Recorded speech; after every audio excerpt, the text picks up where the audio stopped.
성경에 나오는 수많은 인물들과 사건들 중에서 이 창세기 12장부터 등장하는 아브라함의 중요성은 아무리 강조해도 지나침이 없다고 하겠습니다. 예수 그리스도의 십자가 죽음과 그 부활 사건도 이 마태복음서 1장 1절을 보면 예수 그리스도가 아브라함의 자손이라고 명시를 합니다. 따라서 십자가 죽음과 부활도 그 원류가 이 아브라함부터 시작된 사건이었습니다. 따라서 우리의 신앙도 거슬러 올라가면 이 아브라함의 소명과 맞닿아 있다고 할 수 있고요. 따라서 모든 그리스도인들의 믿음의 여정은 오늘 창세기 12장 1절에 나오는 하나님의 명령 그리고 아브라함의 순종을 통해서 시작되었다고 할 수 있습니다. 아브라함은 얼마나 그 위대한 인물이었는가? 이것은 역설적으로 아브라함이 하나님의 부르심을 받고 얼마나 힘든 길을 갔는가, 그 고난의 정도에 따라서 그의 위대함이 더 드러난다고 할 수 있습니다. 그래서 아브라함이 이전에 살았던 이 갈대아 우르라는 곳은 어떤 곳이었고, 그가 이제 가야 할 가나안 땅은 어떤 곳이었는지, 그 길을 간다는 것이 또 어떤 의미였는지를 아는 것이 그 아브라함의 믿음의 여정을 이해하는 데 중요하다고 하겠습니다. 우리는 지금 대부분 이 도시에 살고 있죠. 이러한 서울 같은 도시가 인류 역사에서 언제 시작되었느냐? 바로 아브라함 시대에 아브라함이 살던 지역에서부터 비롯되었다고 할 수 있습니다. 특별히 그 메소포타미아 문명이 일반적으로 이 도시 문명의 시작이라고 그렇게 말합니다. 당시 아브라함이 살던 시대는 지금부터 무려 4,000년 전이었습니다. 흔히 아브라함의 연대를 기원전 1850년경 그렇게 보통 계산을 합니다. 11장 31절을 보면 그가 살던 지역은 갈대아 우르라는 곳이었습니다. 이 메소포타미아 지역에는요, 이 우르 말고도 우르크, 에리두, 라가시, 리프루 이런 고대 도시들이 여럿 있었는데, 이건 모두 인류 역사에서 가장 오래된 도시들 가운데 하나입니다. 그 중에서 우르크 그리고 아브라함이 살았던 우루, 이 두 도시가 어떠했는지, 어떤 모습이었는지 소개해드리면, 먼저 이 우르크라는 도시는 이 4,000년 전의 성벽 둘레만 해도 9km에 달했고, 또 성벽의 높이가 7m에 달했다고 합니다. 곳곳에 성문이 나 있었고, 또 망루가 높이 솟아 있었던 것으로 이 고고학적인 발굴을 통해서 알 수 있습니다. 당시 건축 기술이 얼마나 발달했으면 이 중동 지역의 뜨거운 날씨를 고려해서 일부러 도시 안에 집들을 빽빽하게 지었다고 하는 그런 자료들이 있습니다. 도로폭을 좁게 해서 건물이 만들어내는 그늘을 만들어서 시원하게 하고, 또 그 좁은 건물 사이로 부는 자연풍으로 사람들이 더위를 이겨낼 수 있었다고 합니다. 이 바벨탑 이야기에 나오는 것처럼 이 지역은 이 티그리스 유프라데스 강 사이에 있었기 때문에 이 진흙이 많았습니다. 중동 지역에 기름이 많이 나는 것처럼 여기에는 역청, 즉 아스팔트 같은 것이 많이 있어서 이 벽돌과 역청이 배수시설이나 화장실 바닥 같은 그런 데 방수용 건축 재료로 많이 사용됐다고 합니다. 이 기록을 보면 도시 성벽 바로 바깥에 있는 이 들판에 인공으로 수로를 만들어서 유프라데스 강에서부터 물을 끌어다가 밀, 대추, 야자, 보리 같은 작물들을 경작했다고 합니다. 그리고 양과 여러 가축들을 길렀고, 또 도시 주변에는 그 아름다운 정원을 만들고 꽃과 약초와 채소를 재배했다고 합니다.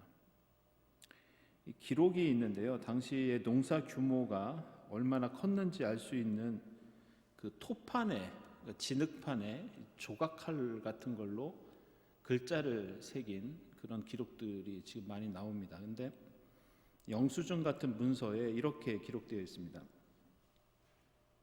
보리 29,086자루, 이런 영수증이 나와 있습니다. 보리만 3만 자루에 이를 정도로 당시 엄청난 양의 농사를 지었던 것을 볼 수 있습니다. 더 놀라운 것은 이런 농사를 짓기 위해서 인공 수로를 강에서부터 성벽 안으로 끌어와서 우리가 마시는 수돗물처럼 도시 사람들에게 물을 공급했다고 합니다. 게다가 도시 지하에는 하수관까지 매설해서 수만 명의 사람들이 생활 폐수를 도시 밖으로 배출하는 그런 시설도 있었다고 합니다. 이 당시에 우리 한반도를 제가 한번 연대표를 봤습니다. 그랬더니 우리 조상들은 당시에 신석기 시대에서 청동기 시대로 넘어가던 시대였고, 움막을 짓고 돌도끼를 만들던 그런 시기였습니다. 그리고 또 21세기 지금 우리가 살고 있는 현대사회에서도 지구촌에는 수도관이 없고 또 하수도가 없는 나라와 지역들이 많은데 4,000년 전에 이런 도시 문명을 구가하고 있었다는 것은 참으로 놀라운 일이라고 할 수 있습니다. 이런 도시 안에 가장 웅장하고 멋진 건축물들은 단연코 신전이었습니다. 당시 메소포타미아에서는 이 전쟁의 여신 에안나 그리고 하늘의 신 아누를 섬겼는데, 그런 신전이 도시 한가운데 있었습니다. 그리고 가장 높은 언덕 위에 이 석회석과 석고 반죽으로 아마 일부러 이렇게 지은 것 같습니다. 신전을 이런 재료로 지어서 햇빛이 비칠 때는 이 눈이 비칠 정도로 건물이 빛나서 그 권위를 자랑하고 사람들로 하여금 신에 대한 경외감을 갖도록 의도되었다고 할 수 있겠습니다. 특별히 아브라함이 살던 그 도시의 집이 어떠했는지 제가 도시주거 형성의 역사라는 책을 한번 찾아봤습니다. 그래서 이런 건축책인데 4,000년 전에 아브라함이 어떤 집에서 생활했는지 엿볼 수 있는 자료가 지금 여러분 나눠드린 그 그림입니다. 이 아브라함이 살던 우르라고 하는 도시는 당시에 인구가 35,000명 정도 돼 있었고 당시 수메르 족속의 그 수도였습니다. 역시 이 도시도 성벽과 수로로 둘러싸여 있었는데 이 티그리스와 유프라테스 강이 합류하는 지점에 있었기 때문에 농업과 교역에서 매우 중요한 위치를 이 갈대아 우르라고 하는 도시가 차지하고 있었습니다. 역시 이 도시에도 테메노스라고 하는 신전이 가운데 자리 잡고 있었고, 나머지 공간에는 지금 이 그림에 나오는 이런 주택들이 빽빽히 있었고, 이런 가옥의 구조가 4,000년이 지난 지금도 이라크나 이란에서는 쉽게 찾아볼 수 있는 일반적인 그런 구조라고 합니다. 지금 보시는 이 집은 발굴된 집 가운데 하나인데요. 이 단면을 보면 이 바닥 면적이 한 40평 정도 되는 2층 가옥입니다. 집 가운데에는 마당 같은 중정이 있고, 옆에 그림 보시면 지붕은 뚫려 있어서 이 비가 오면 항아리로 빗물을 받아 놓았다가 사람들이 외출하고 돌아올 때 이 신발이나 발을 씻는데 이 물을 사용했다고 합니다. 바닥은 방수가 되는 구운 벽돌과 역청으로 되어 있고, 그 평면도 보시는 것처럼 1층에는 응접실, 화장실, 부엌, 노예들이 사용하는 작업실과 창고가 있었고요. 또 2층에는 침실들과 거실이 있었다고 합니다.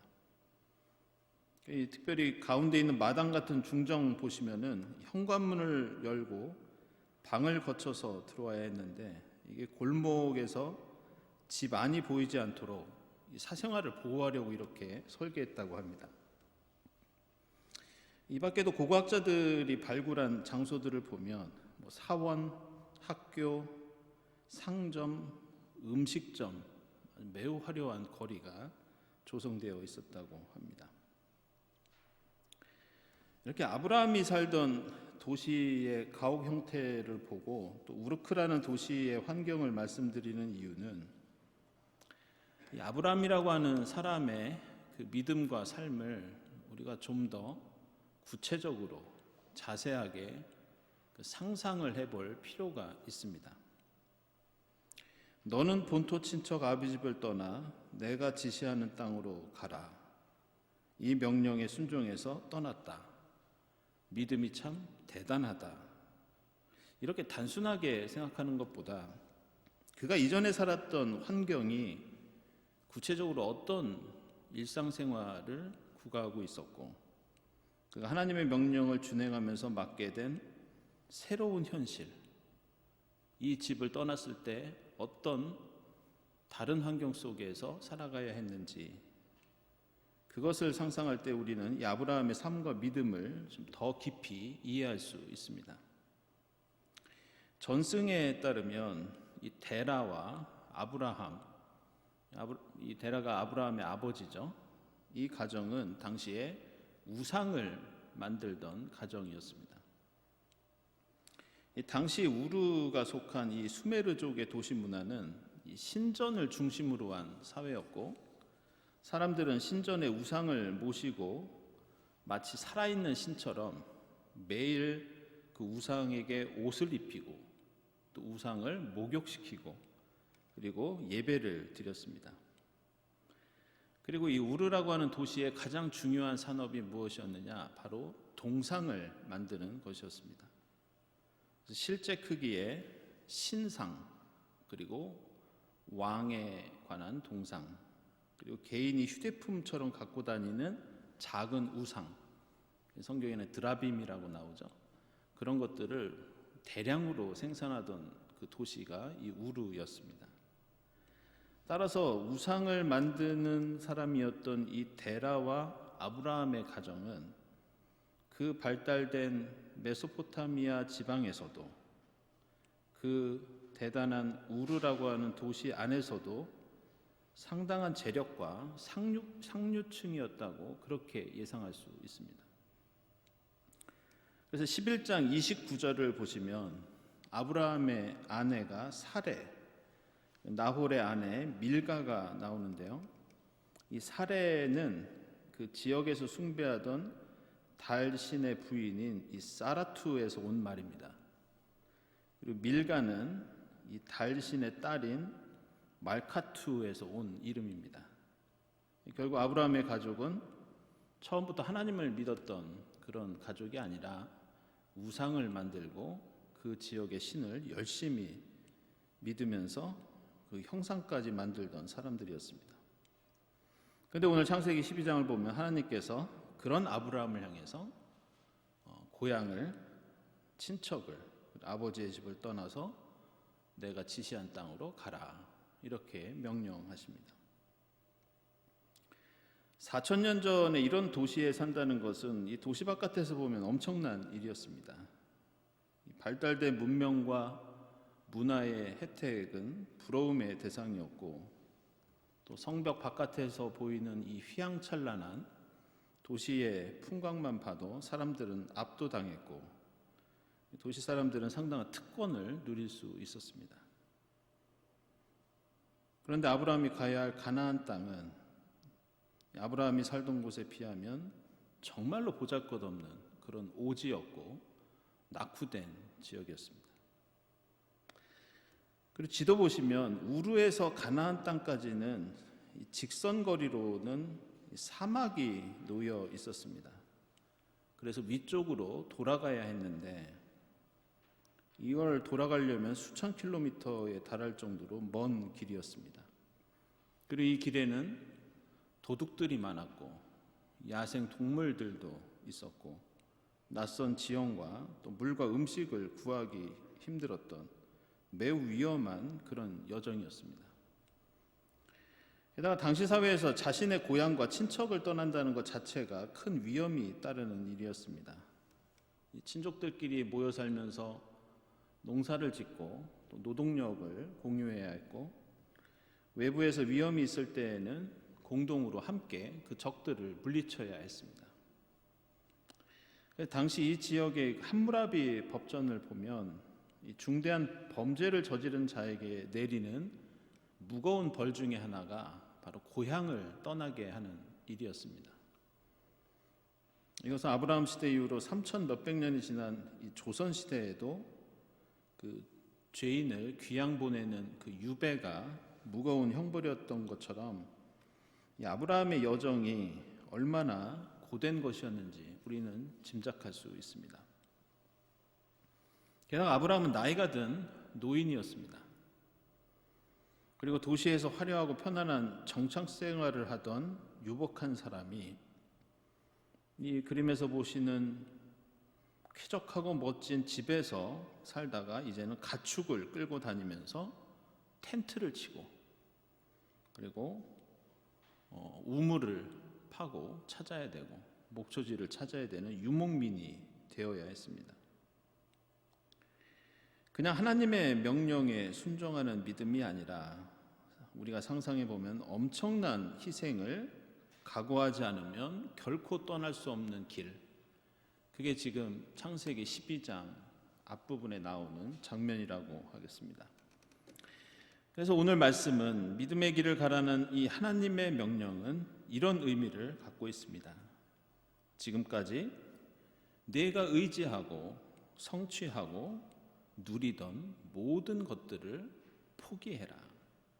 이제부터 내가 가는 길에 목숨을 걸어라. 오직 하나님만 의지해라. 이게 바로 오늘 아브라함의 소명이 가진 현실입니다. 놀라운 것은 이러한 명령에 대한 응답입니다. 4절 보시면 머뭇거리지 않고 어떤 의구심이나 두려움 없이 아브라함은 그냥 순종합니다. 성경에 나오는 다른 인물들 생각해 보시면 이 명령을 군말 없이 순종하는 경우가 그렇게 흔하지 않습니다. 모세처럼 저는 못합니다 버티는 경우도 있고, 예레미야처럼 맨날 울면서 항변하는 경우도 있고, 요나처럼 아예 도망가는 경우도 있습니다. 하지만 아브라함은 단 한마디도 하지 않고 그대로 순종합니다. 이런 아브라함의 믿음에 대해서 더 깊이 알 수 있는 또 다른 예는 바로 이 12장 바로 앞에 나오는 11장 27절 이하의 데라의 족보입니다. 이것은 아브라함 이야기의 배경이 되면서 12장을 이해하는 데 중요한 정보들을 제공해 줍니다. 이 데라의 족보에서 주목해야 하는 것은 이 12장 이후의 이야기가 주로 아브라함을 중심으로 이루어지는데, 오늘 본문에 나오는 것은 데라의 족보입니다. 이것은 아브라함의 이야기에 앞서서 아브라함 말고 이 데라라는 인물에게 중요한 의미가 담겨 있으니 이 데라라는 사람과 그의 삶을 한번 고민하고 생각해 보아라, 이런 의미가 담겨 있습니다. 족보 11장 30절 보시면요, 아브라함의 형제 하란이 일찍 죽고 아브라함의 아내 사레가 임신을 못해 자식이 없었다고 나옵니다. 본토 친척 아비집을 떠나는 것도 보통 일이 아닌데 한 가정에 후손이 없다는 것은 당시 사회에서는 더 치명적인 문제였습니다. 그래서 이 불임을 가리키는 히브리어 단어를 아카르라고 하는데요, 이게 나무에서 떨어져 나와 말라버린 가지나 잎을 가리킵니다. 한마디로 생명력이 없고 열매도 맺을 수 없는 그런 이미지가 이 불임이라고 하는 히브리어 단어 아카르에 들어 있습니다. 사라가 아이를 갖지 못한다는 이 사실은 계속해서 이후로도 하나님께서 후손을 주시겠다는 하나님의 약속과 또 이전에 생육하고 번성하라는 명령, 이것과 긴장 관계를 만듭니다. 이 긴장은 16장에서 하갈에게서 이스마엘이 태어날 때도 이 약속을 계속 생각하게 합니다. 하지만 사라는 불임 상태였습니다. 이삭이 태어나서 그가 결혼해서 후손이 생길 때까지도 이 불안감은 지속됩니다. 그리고 창세기 22장에서 이삭을 하나님께 바치라는 명령을 들었을 때도 지금 이 가정이 가지고 있는 이 배경이 또 다른 긴장 관계를 만듭니다. 독자들로 하여금 이제 이삭을 바치면 이 가정은 어떻게 될 것인가 라는 불안감이 들게 만듭니다. 계속해서 과연 하나님의 후손의 약속이 이루어질 것인가, 생육하고 번성하라는 명령이 현실이 될 것인가, 창세기의 3분의 2에 해당하는 그 내용들은 이런 주제를 갖고 있습니다. 성경에서 이러한 여인의 불임은 사회적으로 엄청난 시련과 어려움을 가져오는 핸디캡이었지만 리브가, 라헬, 그리고 이후에 한나가 경험했던 것처럼 이것은 다른 한편으로 하나님의 구원과 은혜를 체험하는 하나의 조건이 되기도 합니다. 불임은 생명이 없는 것이지만 역설적으로 하나님의 생명의 역사의 여명은 그 시련의 어둠 속에서 시작된다는 것이 성경의 가르침이라고 할 수 있습니다.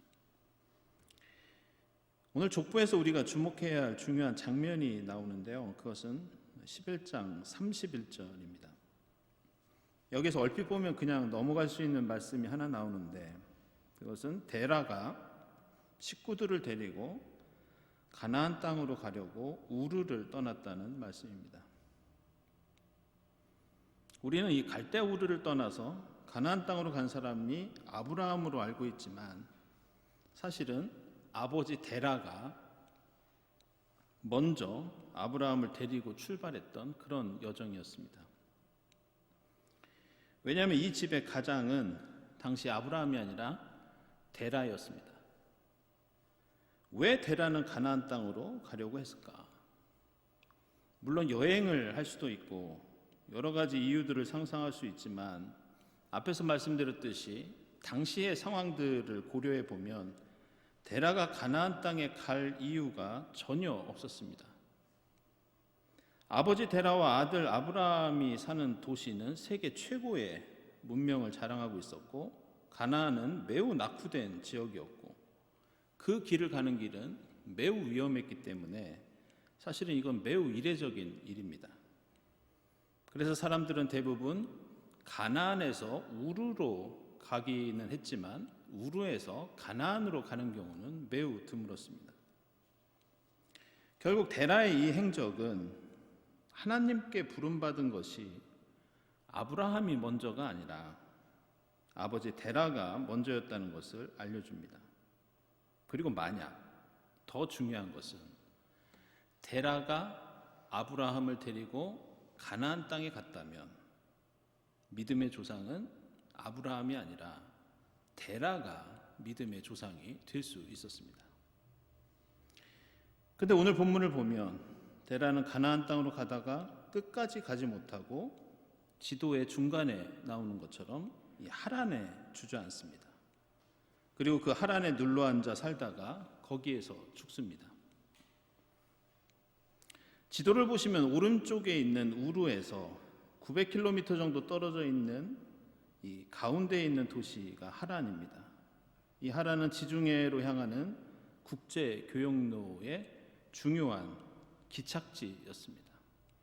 그리고 사람들이 가나안으로 가려면 사막을 가로질러 갈 수 없었기 때문에 이 하란을 반드시 거쳐가야 했습니다.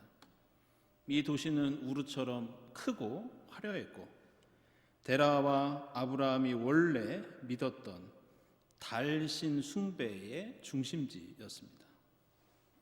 데라는 가나안을 향해 1000km 가까운 길을 가다가 이 화려하고 살기 좋은 이 도시를 보게 됩니다. 그리고 그곳에 들어가서 지금까지 왔던 길을 생각할 때 앞으로 가야 할 길이 두렵고 자신이 없었을 겁니다. 그래서 편안하고 안락한 예전부터 잘 알고 있던 하란 땅에 데라는 그대로 머물러 살다가 그곳에서 죽습니다. 만약 데라가 아브라함과 가나안 땅에 그대로 들어가서 하나님의 말씀과 그 뜻대로 살았다면 믿음의 조상은 데라가 될 수 있었고, 그랬다면 우리는 아브라함과 이삭과 야곱의 하나님이 아니라 데라와 아브라함과 이삭과 야곱의 하나님으로 불렀을 것입니다. 그러나 데라는 그 길이 힘들다고 중지하였고, 혹시 죽을지 모른다고 하란에서 자리 잡고 살다가 주저앉은 믿음의 조상이 됩니다. 그리고 그에게 맡겨졌던 구원과 축복의 역사는 데라가 아니라 이제 아브라함의 것이 됩니다. 바로 이런 이유로 하나님께서는 아브라함에게 12장 1절에서 그렇게 반복해서 말씀하고 계시는 겁니다. 너는 내가 살고 있는 땅, 내가 태어난 그 고향, 내 아버지 데라의 집을 제발 떠나라. 너는 데라처럼 주저앉지 말고 내가 보여주는 가나안 땅으로 가거라. 이렇게 말씀하고 계십니다. 12장 1절을 자세히 보면 내가 살고 있는 땅, 내가 난 곳, 너의 아버지의 집은 넓은 의미에서 보면 모두 다 같은 말입니다. 살고 있는 땅이 난 곳이고, 난 곳이 아버지의 집이고, 다시 아버지의 집이 살고 있는 땅입니다. 이렇게 비슷한 말을 3번이나 반복하는 것은 그만큼 아브라함이 떠나야 할 곳이 떠나기 어려운 곳이었고, 이 명령이 순종하기 어려운 그런 명령이었기 때문입니다. 이것은 창세기 22장 2절에서도 마찬가지로 등장합니다. 이 창세기 22장에서 하나님께서 아브라함에게 내 아들 이삭을 나한테 바쳐라 이렇게 명령하십니다. 근데 그때 이렇게 말씀합니다. 너의 아들, 내가 사랑하는 외아들 이삭을 바쳐라. 아브라함의 아들이 사랑하는 외아들이고 그 외아들이 이삭이기 때문에 결국은 여기서도 같은 말을 3번이나 하나님께서 반복하시면서 명령을 내리십니다. 이것은 그만큼 어렵게 얻은 이삭을 하나님께 바치는 것이 얼마나 어려운 일인지 강조하는 것이고, 따라서 오늘 하나님께서 아브라함에게 떠나라는 명령을 3번이나 반복하시는 것도 비슷한 의미라고 할 수 있습니다. 마지막으로 몇 가지 더 살펴보면 우리는 먼저 이 데라의 족보에 나오는 성경 기자의 관점에 주목할 필요가 있습니다. 11장 26절을 보면 데라는 70살에 아브라함과 나홀을 낳습니다. 근데 12장 4절을 보면 아브라함이 하란을 떠날 때가 75세입니다. 그래서 아브라함이 하란을 떠날 때 데라의 나이는 70살 더하기 75살 해서 145세라는 것을 계산할 수 있습니다. 그러니까 아브라함이 하란을 떠나 하나님이 지시하신 가나안 땅으로 갈 때 데라는 죽은 게 아니라 살아 있었습니다. 아브라함이 떠난 후에도 60년이나 더 하란에 머물러 살다가 죽습니다. 그러나 12장에서 아브라함이 가나안 땅으로 출발하기도 전에 성경 기자는 11장 32절에서 데라가 하란에서 살다가 죽었다고 미리 그 죽음을 얘기합니다. 그리고 별다른 설명도 붙이지 않습니다. 어떻게 보면 정말 냉정하기 그지없는 장면이라고 하겠습니다.